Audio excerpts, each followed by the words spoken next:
Welcome to another episode of Neon Radio. I'm Reece. I'm Dan. And this week we're doing Harry Potter and the Philosopher's Stone. Now, we're going to be doing a Harry Potter movie we're thinking of weekly. Hopefully.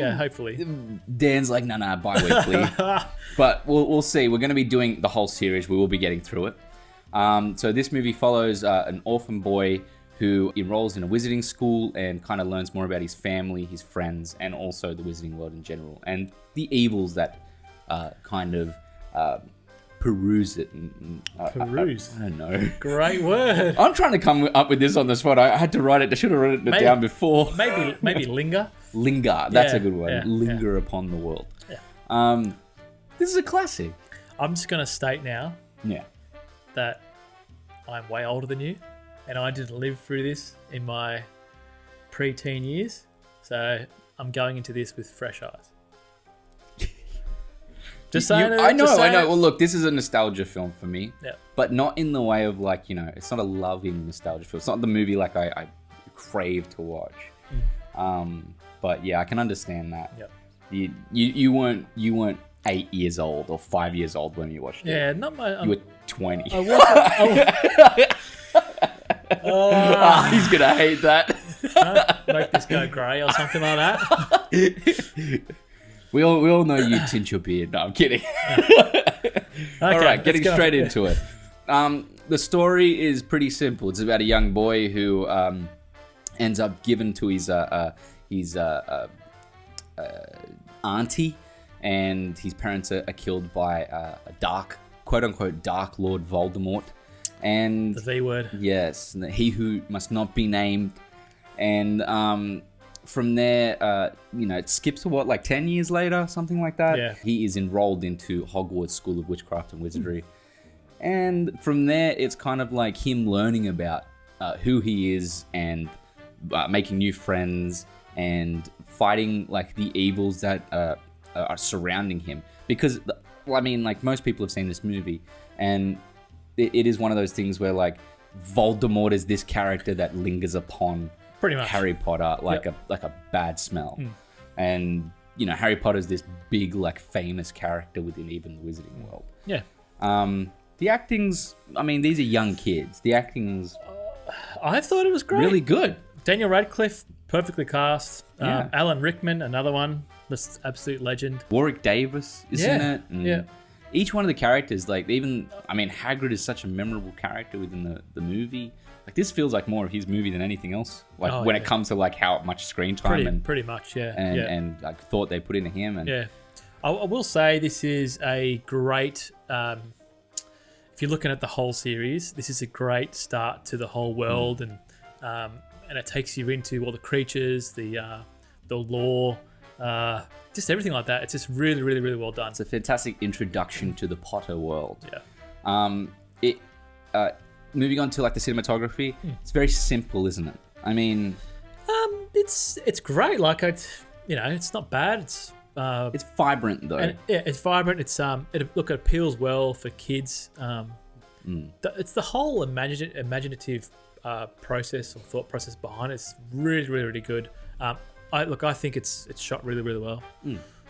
There's nothing really. I don't find it anything special, but I do think that it tells the story, which is the most important part for Harry Potter. The cinematography is fine.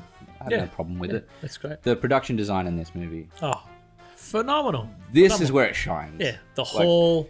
Like you're saying, the costumes, the costuming, the candles, the food, everything just hits. It's just but even the opening with Dudley's house and the Dursleys, this really very I would say very bland looking home in a suburban location, but it's spotless.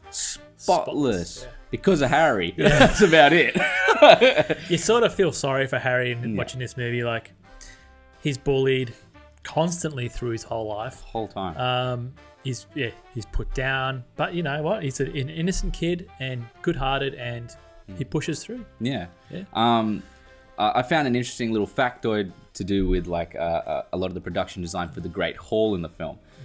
They actually put on stone floors for the whole of the Great Hall, and it was a real set, so a fully built real set, and they put stone floors on it. All the candles were real in the scene, and that was the only film where the candles were real for the Harry Potters. And supposedly the studio was like, oh, I don't know about these stone floors because it's expensive, and they ended up lasting all of the movie. Yeah. So it's a good investment. Oh, massive. Yeah, so things like that. There were smart choices made from the very start of Harry Potter, and that's important, I think, for any film. Yeah. There's one thing though: the stairs, the moving stairs. If you had to get to class or had to go to the toilet, oh my god! The first thing that popped up, he's like, "Why are you worried about? Like, how did it come up that you had to go to the toilet?" I'm like, imagine if you really gotta go. And those stairs are moving. He has a point. I think that part. There's little things that I think aren't really needed in this story. Especially the Quidditch game. Yeah, it could have been cut back a little, but look, as Chris Columbus's movie, I think he did really well. Putting this into a 2.5 hour package to set up for the next movie. So they said a lot to do with the Quidditch stuff that they had to say when he catches the Remembrall in earlier scenes. So I don't know why they have to really do any more. Moving on to the sound and music really quickly. Beautiful sound. I mean, everyone knows the Harry Potter theme song by now. But you also know all the little ones in between. Like the when you're going to, well, what? There's the only way I can get to it. It's true. I can't put it on here. So like that's it. Like those little things, like when you go in Diagon Alley for the first time, or when you see Hogwarts for the first time, all those things are just classic. Yeah. One thing I'd say, I don't know if that is the driving factor to have this or to make this movie really nice. I've got an 8-year-old, and I think this is the first movie he's watched where it's start to finish. Other than a Pixar film, anything else, they at an 8-year-old or 6-year-old, they'll be watching it and they're just looking around. Yeah, start to get unfocused. Yeah, they're captivated by the captivation. Yeah, it's beautiful. Man. Just the final thoughts for the film, then. What are your final thoughts first, Dan? Well, as a whole, I shouldn't do this as a whole. I should say, as a first film, I think it's great. It's not fantastic. It is a long movie. It's a bit of a slog. It is. But look, you need to know, all the creatures, the characters, the lore, and all that stuff behind it first before you venture off into the new ones, into the later movies. But I'm going to give it a 7 out of 10. Yeah, that's wonderful. I think it's a good score. I think it's a fantastic introduction to the Harry Potter world. And it is a slog. It's a bit long. I think Quidditch went for a little bit too long in it. And there's one or two other scenes I think could have been cut back. But it says a lot for what the characters are having to go through later on in the story and what their hardships are going to be. And it allows you to completely have a world where you don't need to ask any more questions afterwards. I'm giving my own scores for Harry Potter alone, and then I'm going to average them at the end for a final series score. Yeah? So mine for this one is between a 7.5 and an 8. So it's a 7.75.